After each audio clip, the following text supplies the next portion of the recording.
Hello everyone, this is class 12th mathematics, chapter is probability and exercise number 13.2. In the previous lecture, we have done the sums of exercise 13.2 with the concept of mutually exclusive and independent events. In this video, we will discuss about the concept that is related to with replacement and without replacement. So let's move on. With replacement का meaning क्या होता है?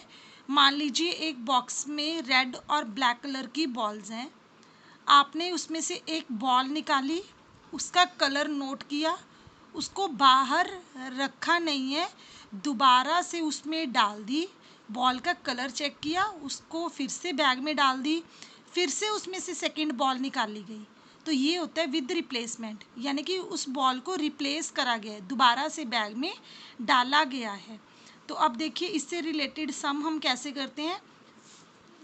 देखिए सम number 13. Two balls are drawn at random with replacement from a bag containing 10 black and 8 red balls. Find the probability that both balls are red. First is black, second is red. One of them is black and other is red. तो देखिए इसको हम कैसे करेंगे. Yes, हमें क्या क्या given था. ब्लैक बॉल्स थी हमारे पास 10, रेड बॉल्स थी हमारे पास 8. तो बैग में टोटल बॉल्स कितनी है 18. केस क्या है विद रिप्लेसमेंट का, मीन्स कि दो बॉल्स निकाली हैं विद रिप्लेसमेंट और आपको प्रोबेबिलिटी बतानी है कि दोनों की दोनों क्या हो, वो रेड हो. फर्स्ट पार्ट में पूछे कि बोथ आर रेड. तो इसका मतलब क्या हुआ कि फर्स्ट टाइम में बॉल निकाली जाएगी जब रेड बॉल, दो बॉल्स निकाली है, ये फर्स्ट बॉल की प्रोबेबिलिटी है, ये सेकंड की है. तो जब हम फर्स्ट टाइम में बॉल निकालेंगे तो वो रेड आए, उसकी प्रोबेबिलिटी क्या होगी red upon total balls, number of red balls upon total balls. Red balls कितनी थी 8 बाई टोटल कितनी है 18. तो ये आ गई फर्स्ट बॉल की प्रोबेबिलिटी इनटू. अब बॉल कलर चेक करा रेड है, फिर से बैग में डाल दी, तो अब बैग में कितनी बॉल्स हैं सेम, जितनी थी उतनी ही है. तो निकालनी भी सेकेंड टाइम कौन सी है रेड ही है. इट मीन्स नेक्स्ट टाइम भी प्रोबेबिलिटी क्या हो जाएगी 8/18. दोनों को सॉल्व आउट किया, answer is 16/81. Now second part था first ball is black and second is red. तो देखिए first black second red. First black ball आए, फर्स्ट ब्लैक बॉल की प्रोबेबिलिटी क्या होगी 10/18 इंटू अ ब्लैक बॉल, फिर से वापस बैग में डाल दी, तो बॉल्स वही सेम हो गई 10 और 80. अब सेकेंड टाइम में क्या निकालनी है रेड बॉल. फर्स्ट बॉल हमने ब्लैक निकाल दी, ब्लैक की प्रोबेबिलिटी लिख दी. सेकेंड बॉल हमने रेड निकालनी है, तो first ball black, second ball red. Red कितनी है 8 अपॉन टोटल कितनी है 18, 8/18. इसको सॉल्व आउट कीजिए, this will your answer. Third part you will have to try yourself. Now the second concept is without replacement. With replacement में हमने क्या किया था, बॉल का कलर चेक करके उसको वापस बैग में डाल दिया था. लेकिन इसमें क्या करते हैं, इसमें जब एक चीज़ बाहर निकाली जाती है तो उसको बाहर ही रख देते हैं. सेकेंड टाइम में जब बॉल निकालते हैं तो बची हुई चीज़ों में से निकालते हैं. जो भी चीज़ आप निकालते हैं तो वो बची हुई चीज़ों में से निकालते हैं, उसको दोबारा वापस नहीं डाला जाता. Let's move to the sum of exercise. Two cards are drawn at random and without replacement from a pack of 52 playing cards. Find the probability that both the cards are black. इसमें देखिए from a pack of 52 playing cards में से हमने दो cards निकालने हैं without replacement. Means कि एक कार्ड निकाला, उसको बाहर रख दिया, फिर सेकेंड कार्ड निकाला गया. We have to find the probability that both cards are black. Let's see how we will solve it. Now total cards are 52 और हमें पता है 52 कार्ड्स में से रेड कार्ड्स कितने होते हैं 26 और ब्लैक कार्ड्स कितने होते हैं 26. हमने विदाउट रिप्लेसमेंट दो कार्ड्स निकालने थे और प्रोबेबिलिटी फाइंड करनी थी कि बोथ कार्ड्स आर ब्लैक. अब दोनों कार्ड्स ब्लैक आने चाहिए. तो देखिए ये है फर्स्ट कार्ड की और ये है सेकंड कार्ड की प्रोबेबिलिटी. फर्स्ट कार्ड भी ब्लैक है, तो फर्स्ट कार्ड जब निकालेंगे तो उसकी प्रोबेबिलिटी क्या होगी 26/52 means number of black cards upon total cards 26/52 into second card निकालना था, वो भी कैसा होना चाहिए, ब्लैक। अब देखिए पहले एक ब्लैक कार्ड आ चुके तो वो बाहर रखा हुआ है, इट मीन्स अब ब्लैक कार्ड्स बचे कितने, 25। टोटल कार्ड्स कितने बचे, पहले 52 थे, एक कार्ड ऑलरेडी हमने निकाल चुके हैं, तो यहाँ पे टोटल कार्ड्स कितने बचे, 51। मीन्स की प्रोबेबिलिटी क्या आ गई, 25/51। Now solve it and we will get our desired answer. Next, sum number 14. Probability of solving specific problem independently by A and B are 1/2 and 1/3 respectively.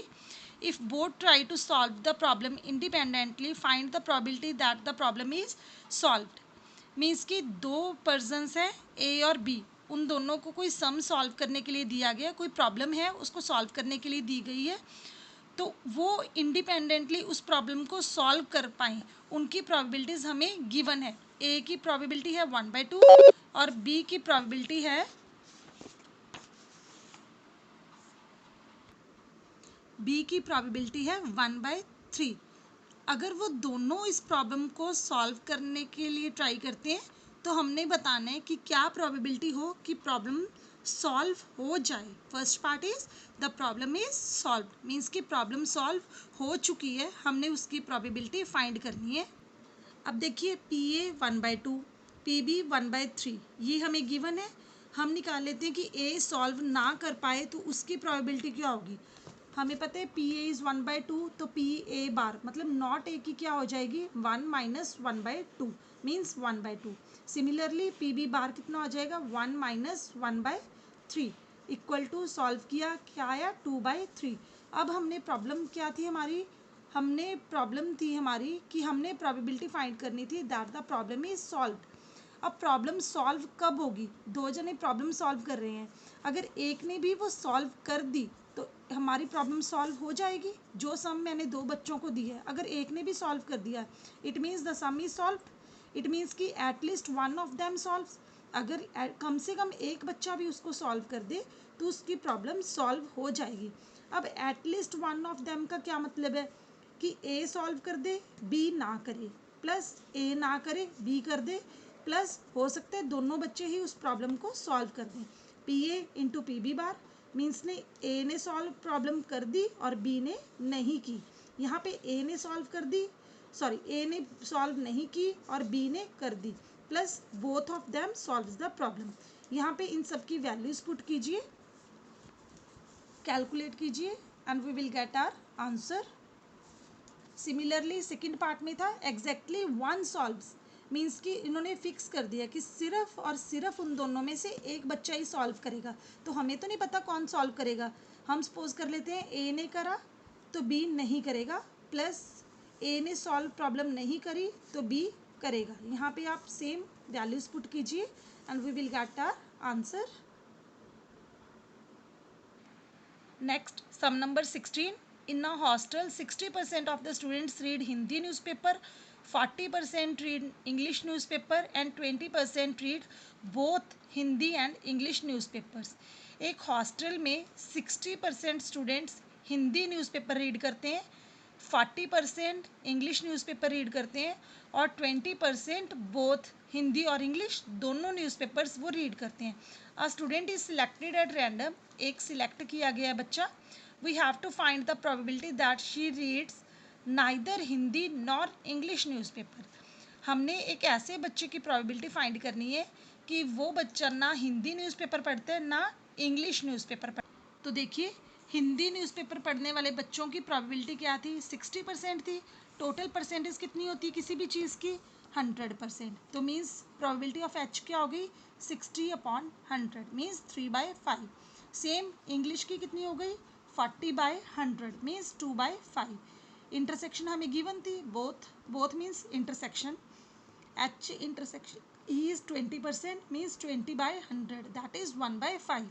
हमने क्या फाइंड करना था, ऐसे बच्चे की प्रोबेबिलिटी जो ना हिंदी न्यूज़पेपर पढ़े ना इंग्लिश पढ़े, मीन्स कि H bar intersection E bar means H complement intersection E complement. इसको हम ये लिख सकते हैं H union E its complement by using De Morgan's law. This you have done in your +1 class. A union B complement equal to A complement intersection B complement.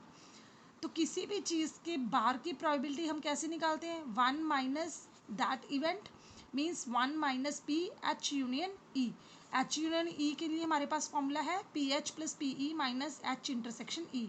Put the values of H E and its intersection, calculate it, we will get the answer 1/5. Similarly, in part number 2 we have to find if she reads Hindi newspaper, find the probability that she reads English newspaper. अगर वो Hindi newspaper पढ़ती है तो probability बताइए कि वो English भी पढ़े. This is your conditional probability that you have already done. हमने क्या फाइंड करना है? Find the probability she reads English newspaper means E by H. E by H इसके लिए आप क्या करोगे? Same P E intersection H upon P H. Put the values and you will get your answer. Third part you will have to try yourself, and for homework you have to do your exercise 13.2 in your fair notebook. Thank you. Do practice of your sums.